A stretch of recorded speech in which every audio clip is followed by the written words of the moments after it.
my name is Caroline Poland, and I'm the founder and CEO of Poland and Associates Consulting.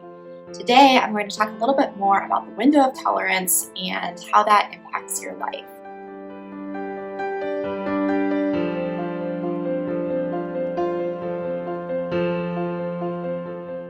So, in being a curious learner and observer of ourselves, there are several questions that we want to ask when we're starting to notice that instead of this a nice fluctuation, we're getting outside of that window. So we really want to understand, do I just feel like I'm in danger, or am I actually in a dangerous situation? Am I actually in a threat? We want to be curious about what has triggered us, what has made me feel unsafe, what has made me feel threatened in this moment, in the here and now, present moment, so that we can begin to understand what are the things that either kick us into hyperarousal, where we're too activated, or hypoarousal, where we shut down. And again, we want to normalize this, that we all have a window of tolerance and we all have each of those ranges. And I think that can take away some of the shame that we experience when we do hit hyperarousal or hypoarousal.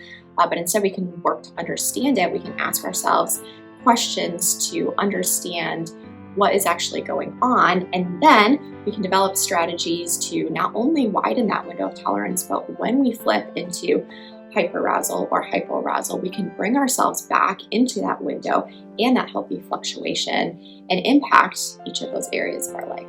And that's why it's so important for us to be present in our bodies in the here and now moment. So if we are trying to disconnect from our felt experiences in our body and disconnect from our reality a little bit, which again is a coping strategy, what we start to lose is that ability to be that curious noticer in the present moment. And we start to lose the ability that we have to regulate ourselves in the present moment. And so we really need to work to get present in our bodies, in our felt experiences, and understand what we're experiencing in the present here and now moment so that we can make those changes. We can't change what we don't know.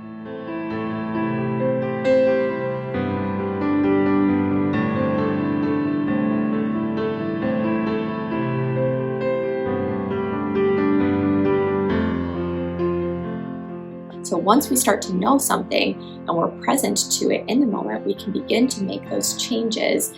The reality is that we can't change the past in the present, and we can't change something that's going to happen in the future. But if we work in the present moment to understand how our body experiences a threat and work to get present in our bodies and work to understand our thoughts, our feelings, our emotions, our reactions, our body sensations, we work to widen that window of tolerance. All of those things, they take a lot of work, but they impact not only our experiences in the present moment, but they impact the future as well.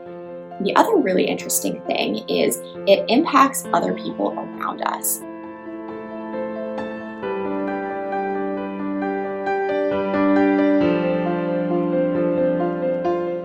You can find me on Facebook and Instagram at Poland and Associates. My website is polandandassociates.com, and subscribe to this YouTube channel so that you won't miss future videos.